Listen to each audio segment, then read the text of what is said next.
तुम्हें लगता है कि युद्ध सिर्फ सीमाओं पर लड़े जाते हैं। गलत। तुम हर रोज एक युद्ध के मैदान में उतरते हो। तुम्हारा ऑफिस, तुम्हारे रिश्ते और यहां तक कि तुम्हारी रोजमर्रा की बातचीत, ये सब एक युद्ध है जहां लोग तुम्हें डोमिनेट करना चाहते हैं, तुम्हारा फायदा उठाना चाहते हैं या तुम्हें पीछे छोड़ना चाहते हैं। अगर तुम्हारे पास कोई रणनीति नहीं है तो तुम सिर्फ एक शिकार हो। 2500 साल पहले चीन में एक जनरल हुआ, सुन त्सू। उसने एक किताब लिखी, द आर्ट ऑफ वॉर। ये किताब सैनिकों के लिए नहीं बल्कि उन लोगों के लिए है जो दिमाग से दुनिया जीतना चाहते हैं।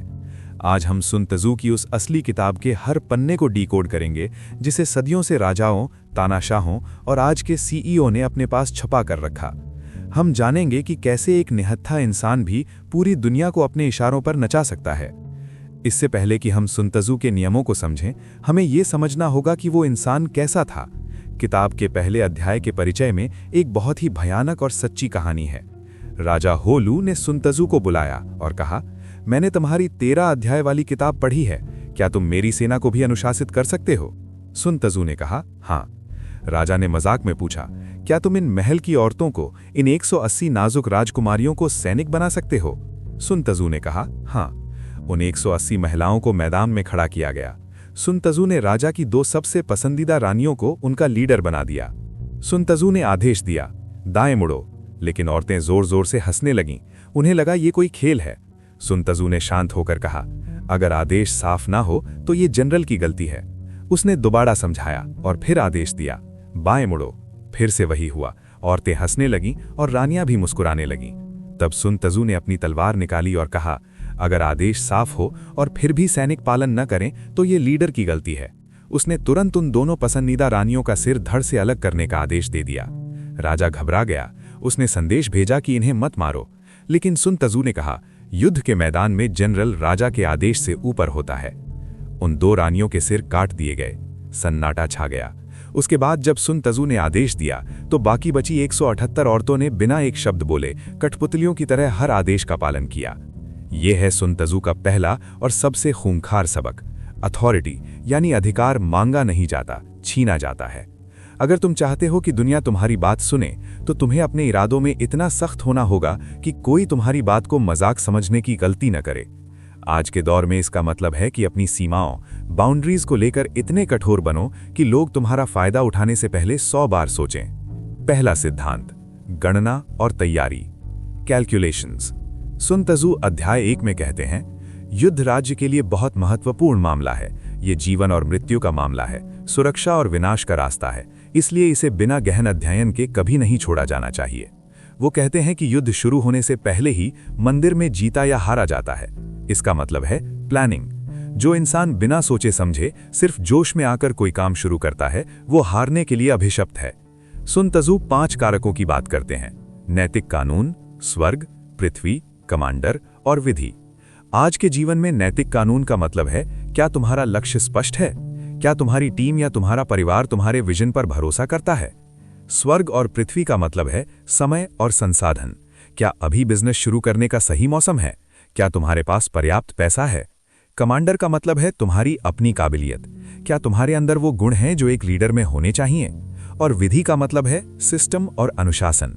सुन त्सू कहते हैं, जो जनरल युद्ध से पहले अपनी गणना, कैलकुलेशंस पूरी करता है, उसकी जीत निश्चित है। अपने प्रोजेक्ट्स को किस्मत के भरोसे मत छोड़ो, उन्हें गणित के भरोसे छोड़ो। दूसरा सिद्धांत, लंबे युद्ध की कीमत, द कॉस्ट ऑफ वॉर। अध्याय 2 में सुन त्सू एक ऐसी बात कहते हैं जो आज के हसल कल्चर के बिल्कुल खिलाफ है। वो कहते हैं, ऐसा कोई उदाहरण नहीं है जहां किसी देश को लंबे समय तक चले युद्ध से फायदा हुआ हो। हम अक्सर अपनी ईगो की लड़ाई को सालों तक खींचते हैं, कोर्ट केस, पारिवारिक झगड़े या ऑफिस की राजनीति। सुन त्सू कहते हैं कि युद्ध महंगा है, ये तुम्हारा खजाना खाली कर देता है और तुम्हारी आत्मा को थका देता है। तेज बनो, चाहे तुम भौंडे दिखो, लेकिन देर मत करो। Let your great object be victory, not lengthy campaigns. आधुनिक जीवन में इसका मतलब है अपने झगड़ों को जल्दी निपटाओ। अगर किसी से बहस हुई है तो उसे या तो सुलझा लो या उस इंसान को अपनी जिंदगी से तुरंत काट दो, उसे खींचो मत। जो लोग पुरानी बातों को लेकर बैठे रहते हैं वो लंबे युद्ध लड़ रहे हैं, वो अपनी ऊर्जा और अपना समय बर्बाद कर रहे हैं। सुन तजू कहते हैं कि एक चतुर शिकारी वो है जो दुश्मन के संसाधनों पर जीतता है। मतलब अपनी ऊर्जा बचाने के लिए दूसरों की गलतियों से सीखो, खुद गलती करके सीखने में जिंदगी बहुत छोटी है। तीसरा सिद्धांत, बिना लड़े जीतना, विन विदाउट फाइटिंग।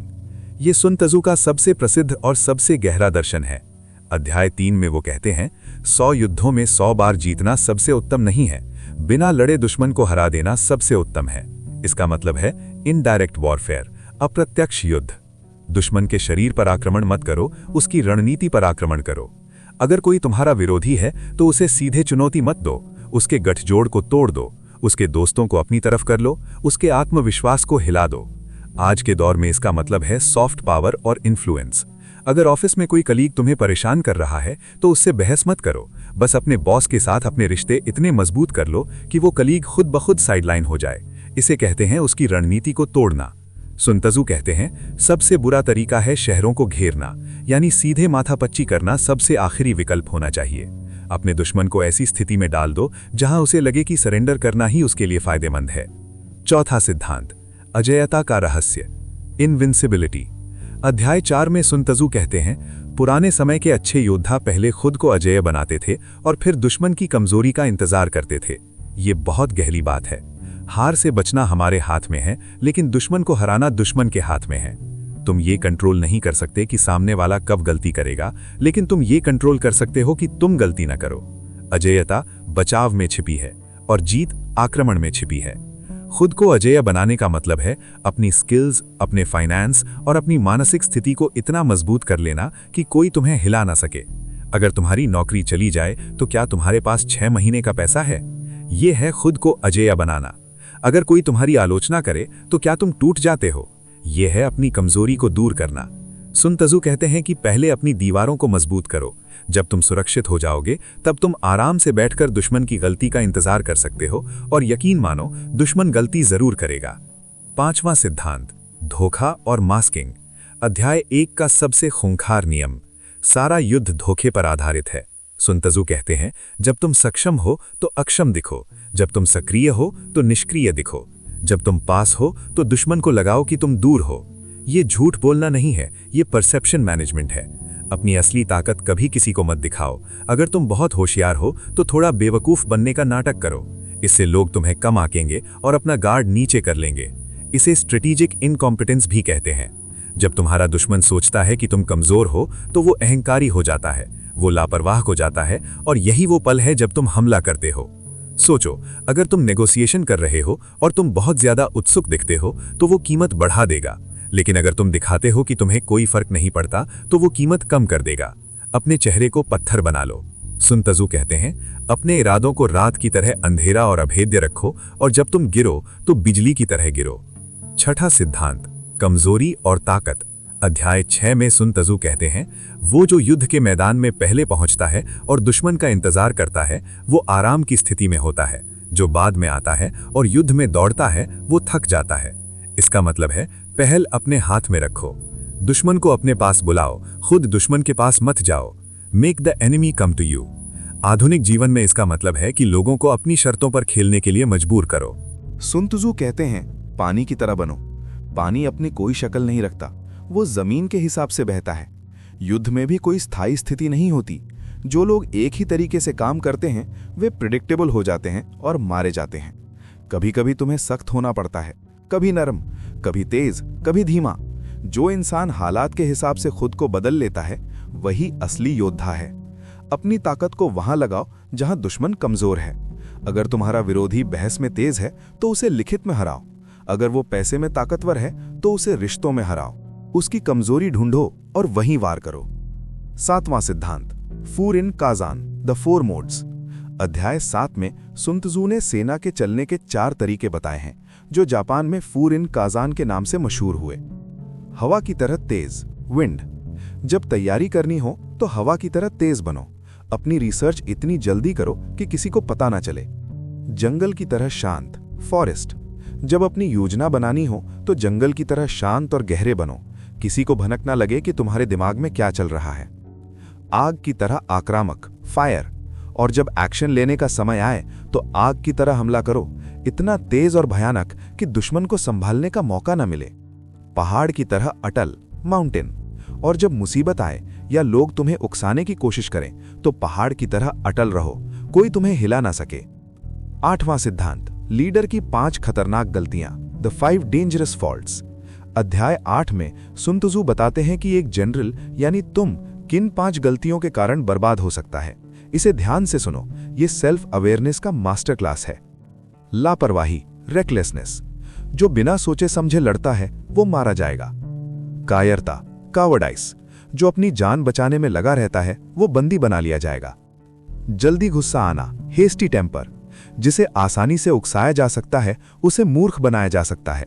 अगर कोई तुम्हें गाली देकर गुस्सा दिला सकता है तो समझो उसने तुम्हें कंट्रोल कर लिया। सम्मान का अहंकार, डेलिकेसी ऑफ ऑनर, जो अपनी इज्जत को लेकर बहुत ज्यादा संवेदनशील होता है उसे शर्मिंदा करके हराया जा सकता है। लोगों की बहुत ज्यादा चिंता, ओवर सॉलिसिट्यूड, जो अपने लोगों को खुश रखने में लगा रहता है वो कभी कड़े फैसले नहीं ले पाएगा। 9वां सिद्धांत, जासूस और जानकारी, यूज ऑफ स्पाइज। अध्याय 13, जो किताब का आखिरी अध्याय है, सबसे महत्वपूर्ण है। सुन त्सू कहते हैं, भविष्य का ज्ञान ना तो आत्माओं से मिलता है ना ही देवताओं से, ये केवल उन लोगों से मिलता है जो दुश्मन की स्थिति जानते हैं। जो लीडर जासूसों पर पैसा खर्च नहीं करता वो कंजूस नहीं, अपराधी है।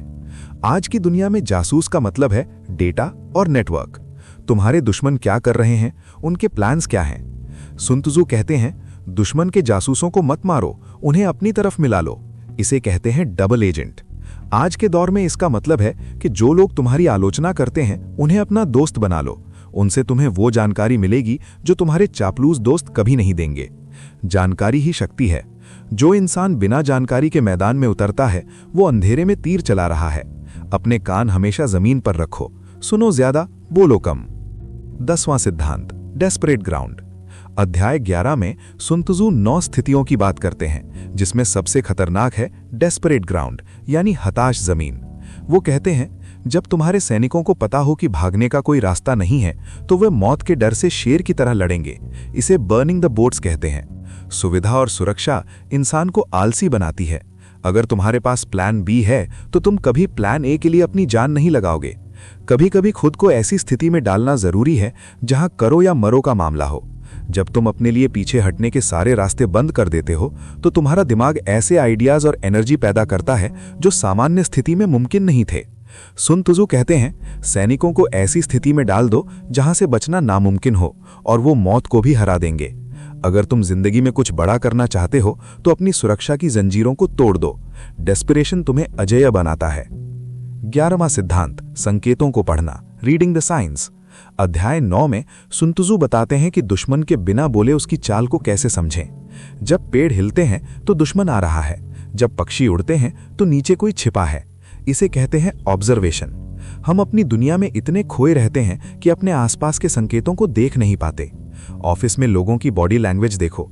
जब तुम बात करते हो तो वे एक दूसरे को कैसे देखते हैं। चुप्पी का मतलब क्या है। सुन त्सू कहते हैं, जो जनरल धूल के उड़ने से दुश्मन की संख्या बता सकता है वही जीतता है। सतर्कता यानी अलर्टनेस एक योद्धा का सबसे बड़ा गुण है। 12वां सिद्धांत, अवसर का इंतजार, टाइमिंग। अध्याय 5 में सुन त्सू ऊर्जा और समय की बात करते हैं। बाज पक्षी शिकार की गर्दन तभी तोड़ पाता है जब उसकी टाइमिंग सही होती है। हम अक्सर इंपल्सिव होते हैं। हम चाहते हैं कि सब कुछ अभी हो जाए, लेकिन सुन त्सू सिखाते हैं कि न करना भी एक एक्शन है। इंतजार करना सीखो। अपने प्रतिद्वंदी को गलती करने दो, उसे थकने दो, उसे अपनी चालों में उलझने दो, और जब वो सबसे ज्यादा कमजोर हो तब अपनी पूरी ताकत के साथ एक ही बार में काम तमाम कर दो। बार बार छोटे हमले करने से बेहतर है एक बार में निर्णायक हमला करना। सुन त्सू की ये प्लेबुक तुम्हें बुरा इंसान बनाने के लिए नहीं है, ये तुम्हें सुरक्षित रखने के लिए है। ये दुनिया क्रूर है, यहाँ भोलेपन की कोई जगह नहीं है। तुम्हें एक योद्धा विद्वान बनना होगा, एक ऐसा इंसान जिसके पास लड़ने की क्षमता तो है पर वो शांति चुनता है, जिसके पास चालाकी तो है पर वो नैतिकता चुनता है। याद रखो, सबसे खतरनाक इंसान वो नहीं है जो सबसे ज्यादा शोर मचाता है। सबसे खतरनाक वो है जो कमरे में चुपचाप बैठा है, सब कुछ देख रहा है, सब कुछ समझ रहा है और वक्त आने पर खेल का पासा पलट देता है। आज से अपने जीवन को एक रणनीतिकार की तरह देखो। हर बातचीत एक चाल है, हर फैसला एक रणनीति है। अपनी ताकत को छुपाओ, पानी की तरह बहना सीखो और जानकारी को हथियार बनाओ। तुम एक पीड़ित नहीं हो, तुम एक खिलाड़ी हो, और ये खेल तुम्हारे नियमों पर खेला जाएगा। इस किताब को अपने सिरहाने रखो, क्योंकि जब तक इंसानियत रहेगी तब तक संघर्ष रहेगा, और जब तक संघर्ष रहेगा तब तक सुन त्सू प्रासंगिक रहेंगे। अगर तुम अपनी सोच को और धारदार बनाना चाहते हो तो कमेंट में लिखो स्ट्रैटेजी। अपने अंदर के जनरल को जगाओ।